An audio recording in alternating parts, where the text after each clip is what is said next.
Hey, what's going on, everyone? Henry Kaminski here from UniqueDesigns.net with another Brand Doctor podcast episode for you guys. This is episode number 151. My God, it goes by. So today I have an amazing guest. Again, I am continuing my female entrepreneur showcase.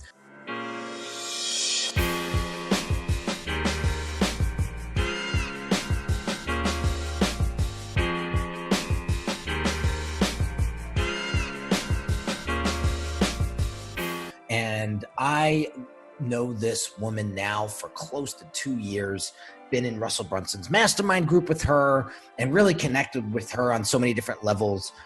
She was in the branding space when she first started and spent quite some time in the branding space. And we always have that connection. And so I wanted to bring her on because she had some amazing insight. She had an amazing aha moment in her life, and it all has to do with life transitions. And when we get older by the day, right? And every 5 years our body changes, or our career changes. And so how do you build your brand around those life transitions? So today's episode is going to be life transitions and how to build your brand around it with the one and only Juju Hook. What's going on, Juju? Henry, doctor, I'm so happy to be here. I love chatting with you about this stuff, and all these branding questions. They've been central to my life, for 25 years now. So I love these conversations. Well, you gave me, I have to give credit where credit's due. You're a big fan of my email list, and you interact with my emails quite often. And when we were chatting recently, you had said to me, try this. And let me tell you something, it worked tremendously well. You had said to me, when you talk about branding, they kind of shrug it off like it's not important. Yeah. And your branding is directly connected to your bottom line. Yes. And you had said to me, it's just a suggestion, take it or leave it, but I want you to start directing your conversations and your messaging towards the importance and the impact that your branding has on your bottom line. And me, executioner, the next email was like, yeah, there's an ROI there. Yeah, there is. And so I just want to say thank you for that, because I'm always open to suggestion. I'm always trying to get better at my craft, and always trying to tailor the messaging to help my clients understand the importance of branding and building business. But today I want to talk about life transitions, and I want to get into sort of your backstory, if you will, because I want to kind of get people up to date, and I want to get people to understand that, Juju Hook is a force to be reckoned with. And you come with many years of experience and understanding and insight. And so give us the backstory and where you're at today and how you got to where you're at today. Okay. So I was a corporate brander for many years. I started on the client side in the financial industry, and I ran marketing departments in the financial industry for many years. And then I was directed brands for Jacuzzi worldwide. And when I got pregnant, I was in my 30s when I got pregnant, and I decided to stop traveling, and I opened an agency of my own, and started to consult then for corporate clients. And I did that. I ran a branding agency for about 15 years. My specialties were banking and automotive, all on the corporate side. And I loved it. I was a strategist. I was in the mix for a long time, and just really, it's branding and advertising is kind of a cutthroat industry on the corporate side. Every relationship that you start, it's the clock is ticking down to the day you're going to lose the relationship, right? And so it's this constant back and forth. And at about 47, I had a kind of an existential moment where I just realized I wasn't in it anymore. I just didn't want to do it. And I had built a business to the point where I didn't have to be terribly engaged on a day-to-day basis. I was doing strategy only. I had a super talented team that was executing everything. And I just had a realization that I didn't want to stuff any more money into the pockets of big corporations. And so I kind of took my show on the road and went online, and I created a branding course for entrepreneurs.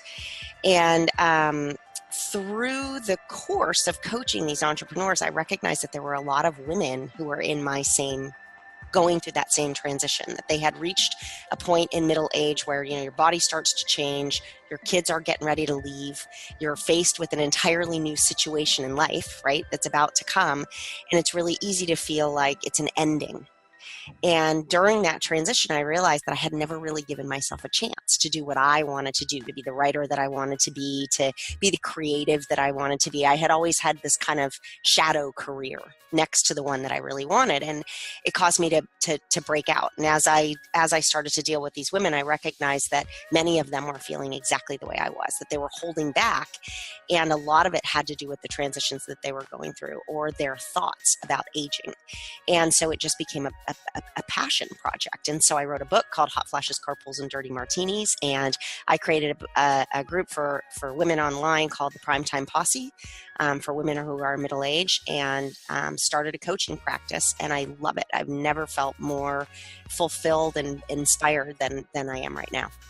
Oh, I love it. I love it. I love it. And one of the things that I realize, and this is something that somebody said to me a while back, they said 9 times out of 10, we typically attract the folks that are quite similar to us. Yes. And yes. Why?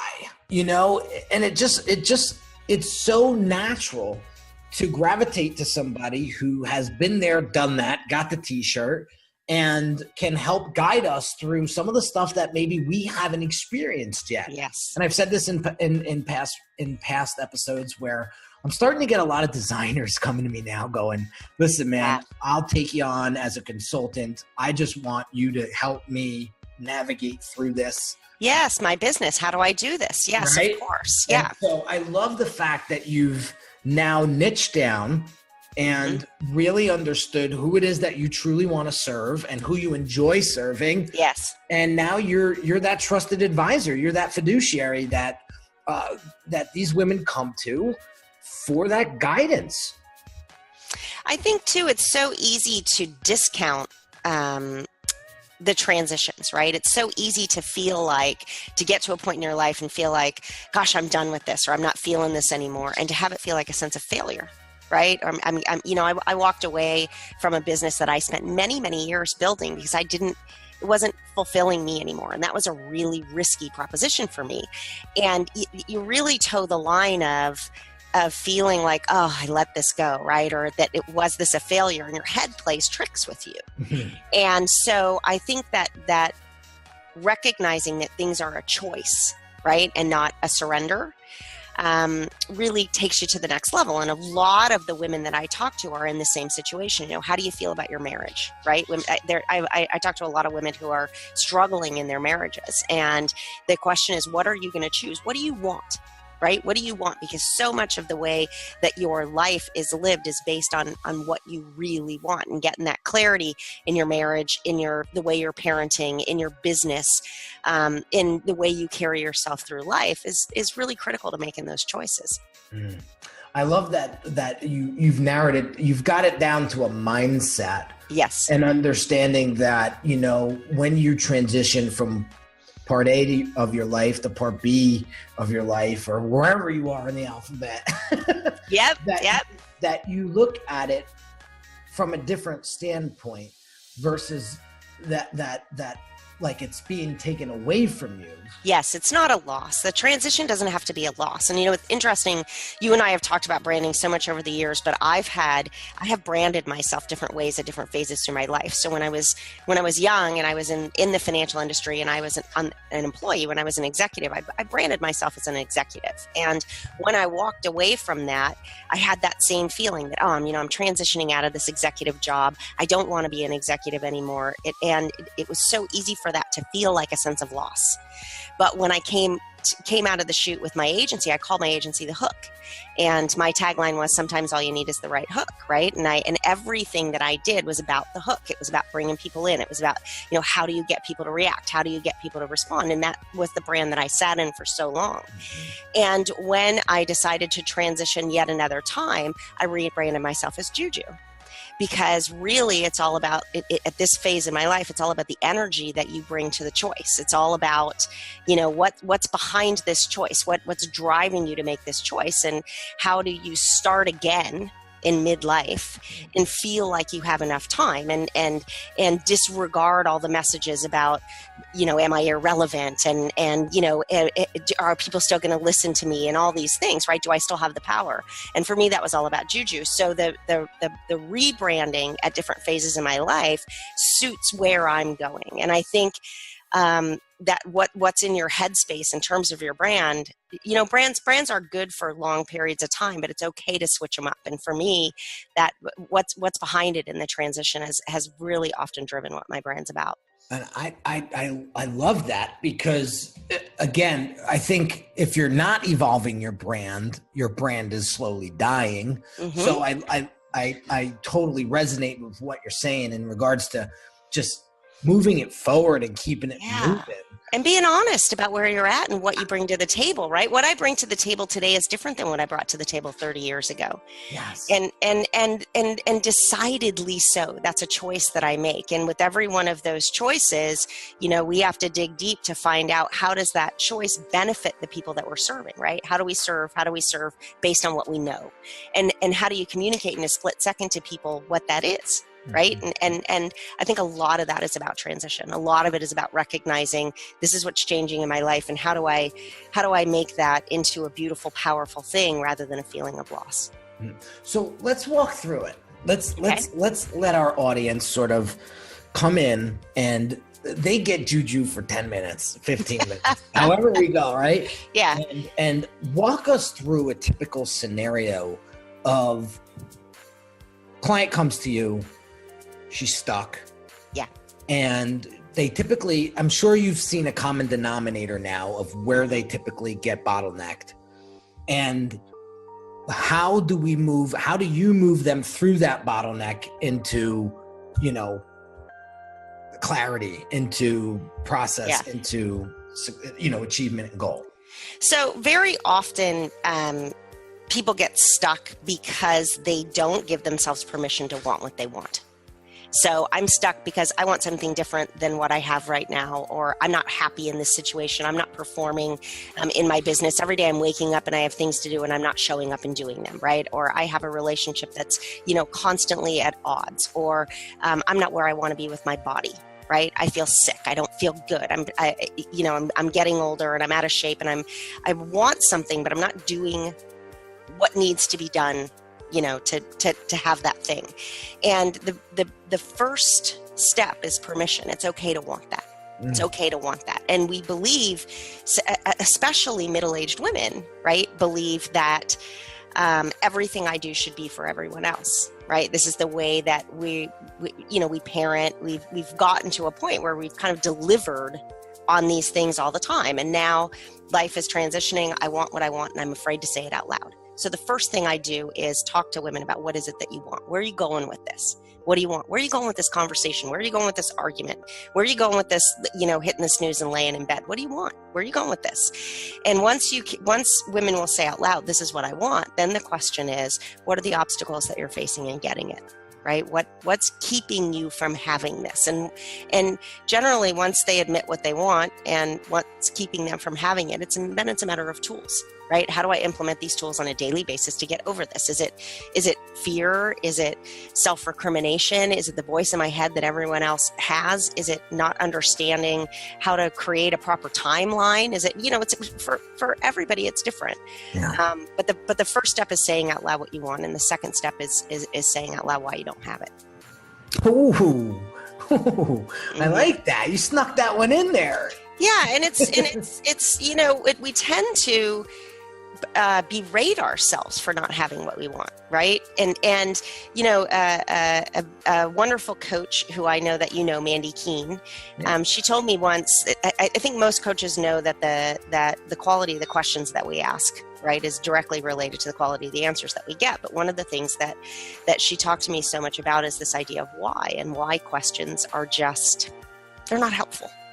right? Who, what, or how.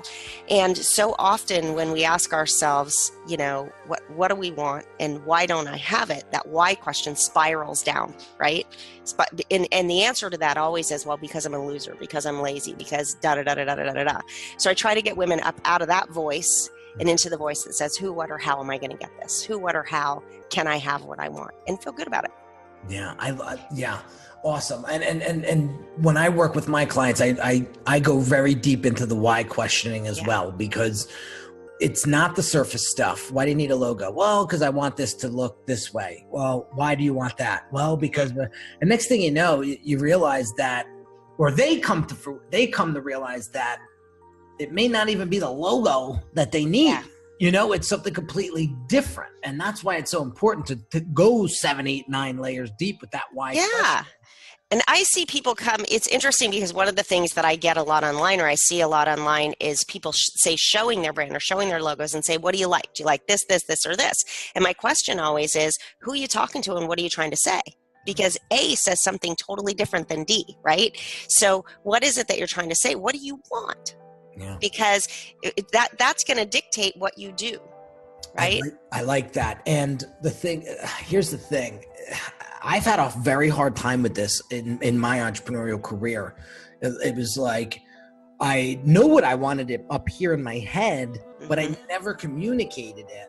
Yeah. And it's funny, my cousins and my wife and a lot of people close to me, they say to me, like, you must have somebody looking over you, like a guardian angel or something, because the stuff that you've accomplished in your life typically don't happen to people like you. This is what they said. Interesting. And I say, why do you say that? Well, because, you never really went to school for this stuff. Yeah. And you sort of just wung it for how many years. Yeah. And it always grew. It always got better. It always, But you stay in it. Yeah. So it's funny because one of the things that I realized, so I always try to look at the good out of a comment like that, right? Yeah. And I said to myself, what I haven't been good at is actually asking the world or the energy, whatever you want to call it, woo-woo, whatever, what do you want? And come out loud and say, this, I want this week. Because it's crazy. You put that thought in words and it becomes bond. Yeah. And that branding that way or living your life that way is an act of bravery, right? Because every time you narrow your choices, every time you niche down, so to say, you eliminate the other choices, right? So it forces you to come off the fence. It forces you to say, this is what I'm going for, this is what I'm doing, and direct your actions toward that thing. And so when we sit in limbo, I don't know where I read this. At one point I read an article, I can't remember where it was, about the effects of limbo on people, living in between things, right? And it's so damaging, right? So demoralizing to not take action, to be in a state of confusion.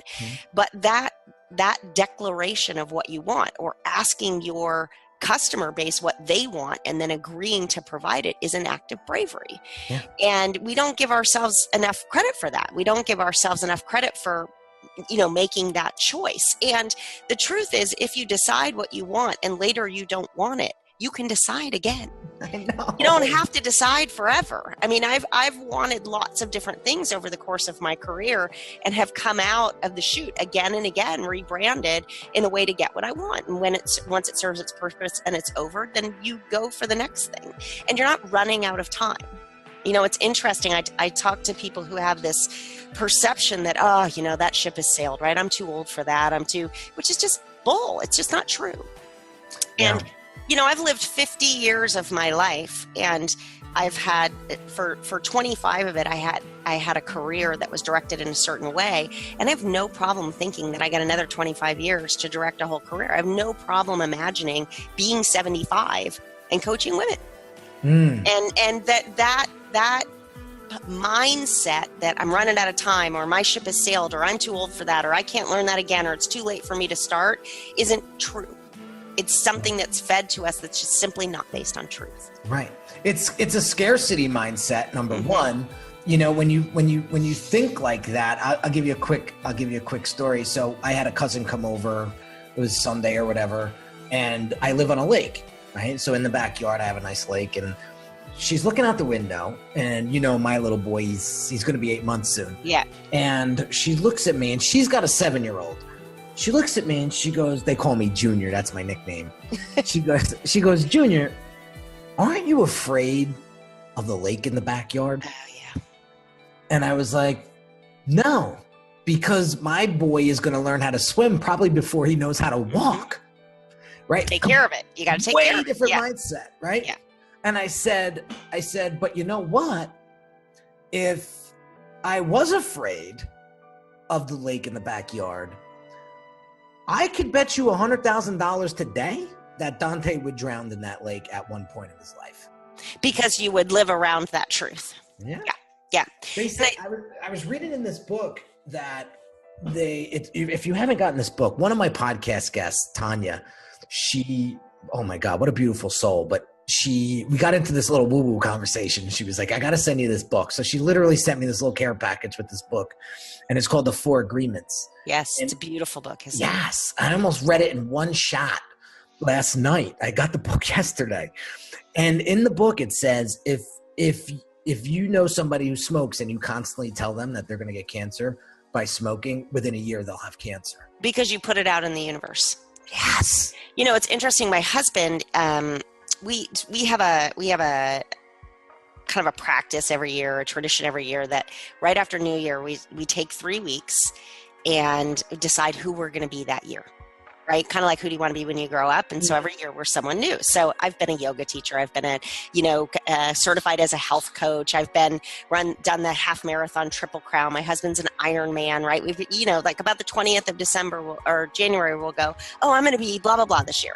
So one year my husband decided he wanted to be a pilot, and I was absolutely terrified. I mean, the thought of it, and my first thought was, this is totally irresponsible.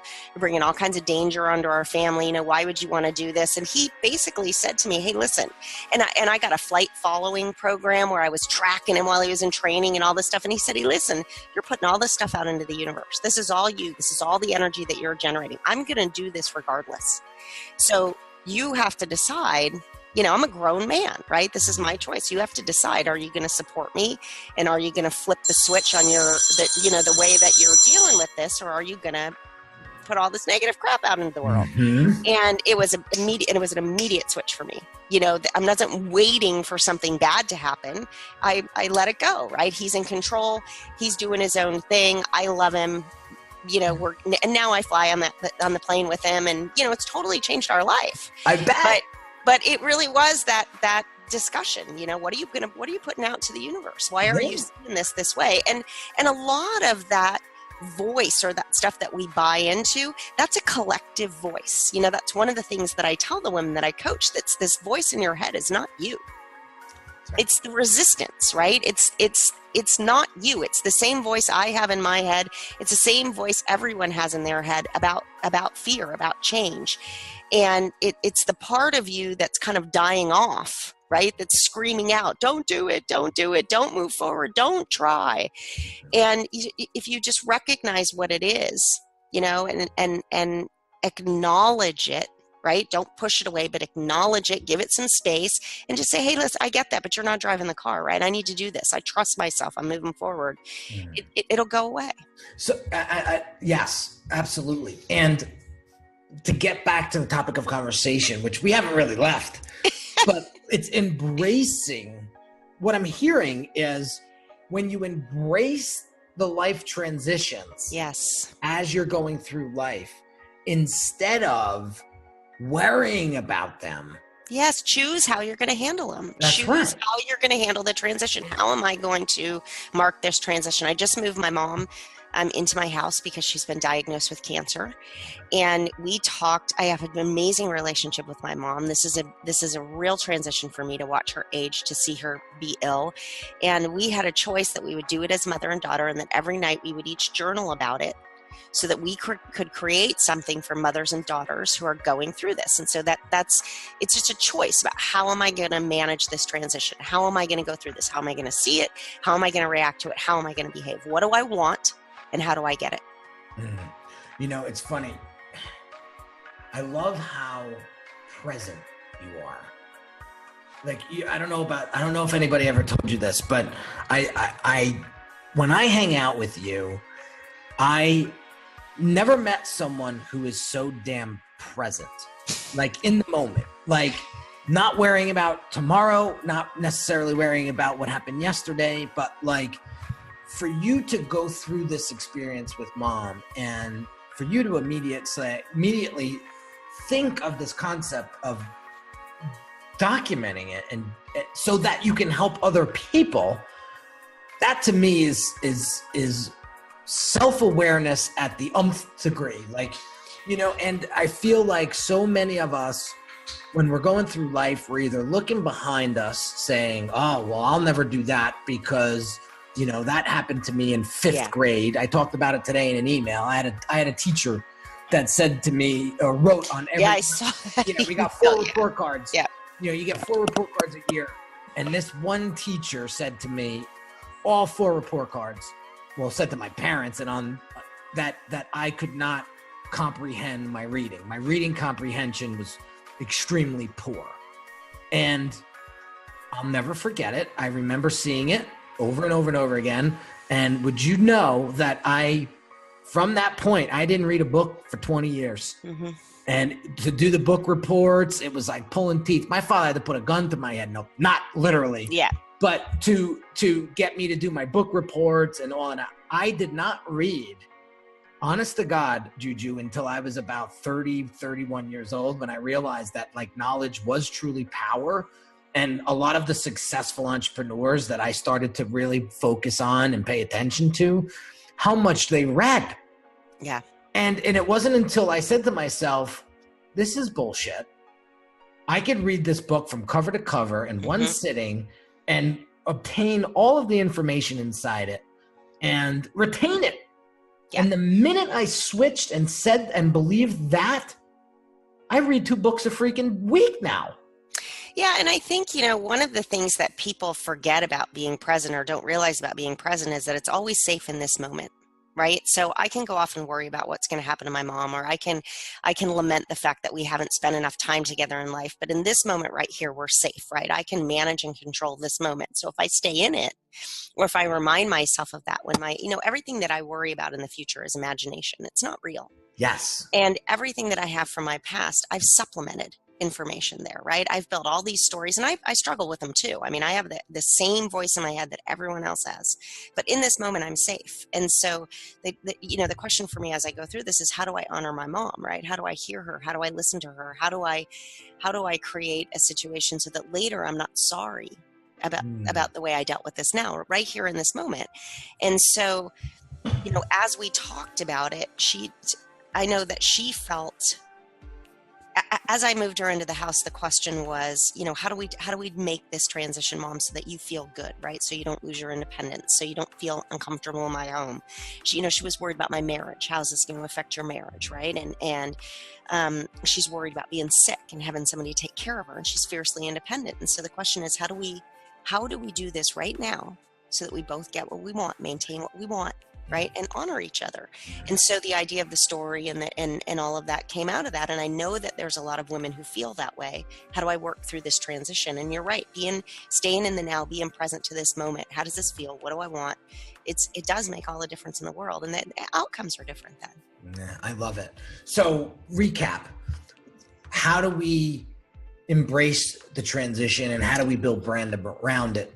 First and foremost, we have to embrace it. Right. First, you have to see it. Yeah. Honestly, see it. Second is you have to ask yourself, what the hell do I want in this part of my life?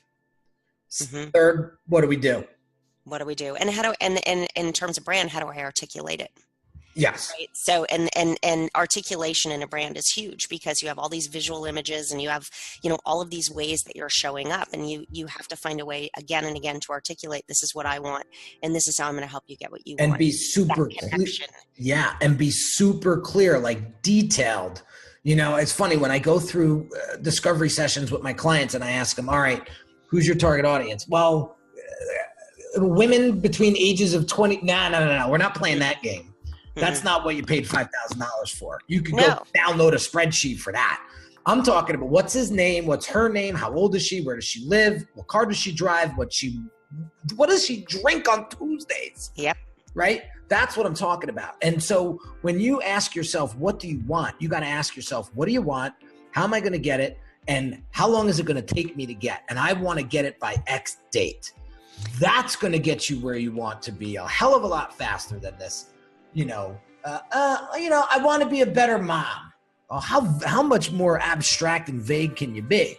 I think so too. And I think one of the things that happens with an avatar, and I so often talk to people about this, is that an avatar isn't so much a target client for people, it's a dream client, right? And a dream client isn't really, it doesn't take into account the market. It doesn't take into account what the client wants, right? So your avatar has to represent something that's actually occurring in the market. It's not like going to the grocery store and dreaming up. That's not useful, right? So if I want to serve, Mary, who my ideal client is a woman who's going into menopause, whose teens are going into puberty, right? I mean, that is a show like nothing you've ever seen. It's a very specific time in your life. Okay. So, women respond to my style who either, don't have a style like mine and want to be free to, right? Or in other words, I give them permission to be loud and brass and drink martinis on the weekend and tell the truth, right? Or they're women who are already like me. But I'm real specific about who I'm attracting, super, super specific about who I'm attracting. And it's not that I don't attract other women, but I need someone to talk to. And I know their problems are real because I've experienced them and I've gone through them. Yeah. And so there was another thing you said that I wanted to mention as the recap. It was embracing, it was asking how and why and what you want, and be very specific with that. Obviously we have to take action and do. One of the first things you mentioned was not looking at the transition as a surrender or a loss, but as a gain and a new lease on life. And so I mentioned before, mindset, the way you look at things, the way you react to things. If you can look at it for what it actually is versus could be. Right. I think that is so important because, I had some stuff happen earlier this year that kind of knocked me off keel a little bit. And thank God I have the great people around me as my support, as my board of directors. Yeah. Right. Which were like, dude, just dump that mess already. Like, what are you holding on to that crap for? Yeah, you could see it like that, but you don't have to. Right. Yeah. And so I was like, and it wasn't until like Tom, one of my coaches, he was just like, enough already. Like, do I have to fly up from Nashville and smack you in the face and then fly home? Yeah. And it was just like that aha moment. And everything, that your mindset is the root of everything. So if you're trying to, deal with a business or grow a brand, get to the next chapter of your life, however it is, stop everything. Yeah. And ask yourself, do I have the proper mindset to make this happen? I love what you said off air. You said, do I want to do the necessary steps to Am I willing? Am I willing to make the necessary steps? And the direction that you were going, the answer was no. And you said, the hell with it. I'm gonna pivot. Yeah. And I had Satema Gali Jr. ask me that question online. Are you willing to take the necessary steps to accomplish this? And I stepped back from the question and I looked at, what I was in that moment. And my answer was no, I'm not. I don't really want this thing. people around me want me to have it, and people think it's a good idea, and gurus have told me to want it, but that's not what I want. And doing something day after day in pursuit of something you don't really want is hard, and you're not going to do it. Yeah. So get, that question, what do I want and how do I get it? If you don't answer it honestly, then you just do yourself a disservice, and you're just constantly beating yourself up. And it's all fake. It's all false. It's all in your head. I know. It's like that book, The Four Agreements. They say, your life is nothing but a dream, and your dream. And this is where it gets a little woo-woo, but I'm cool with it. You dream 24/7, and when you're awake, you're just daydreaming. Yep. And just the power of this book has got me to realize that you are 1000% in control. Yes. What you want to happen in your life. Mm-hmm. Life doesn't happen to you. It happens because of you. That's exactly right. And if you want to grab life by the you-know-whats and say, today's the day that I start living, then what is holding you back from doing that? And the other thing I love about the Four Agreements, especially as a brander, is words matter. That you use matter. The words that are in your head matter. The words that you say out loud matter. The things that you say matter. And if you start really listening to what's going on in your head, one of the things that you'll realize is you don't have to believe everything you think. Thoughts aren't you. They happen to you, like lightning or the door slamming or anything else. And I often coach women in what I call 3 math problems, right? Illogical equations that we believe, right? And one of them is my thoughts are reality, and your thoughts are not reality. They exist in the ether. They exist in consciousness, and it's your choice what you do with them. It's your choice how you react to those thoughts. And if you recognize that you're in control, it's the beginning of a huge shift in the way your life operates. This is beautiful stuff. I have to re-listen to this one. I have the habit of not listening to all the past episodes, but I need to go back and listen. This one is solid. So Juju, for those folks that are listening, specifically women entrepreneurs or just women in general that happen to stumble upon this podcast one day and are looking for some help, guidance, insight, knowledge, experience, how can they find you? Okay, so you can find me at primetimejuju.com. I also have a website called strategicjuju.com, but primetimejuju.com is where the midlife women go. And my book is there. I offer it free plus shipping for anybody who wants to share in it. And then from there, can join the group. It's called the Primetime Posse on Facebook. And I'll be on stage soon. I'm going to start speaking. So that should happen mid to late summer. I'm super excited about that. And that's where to find me. I work one-on-one with women, and I work with women in a group. That's awesome. Juju, thank you so much. It's been a minute since we chatted last. Yeah. So I appreciate you coming on the show and sharing your wisdom, sharing your knowledge.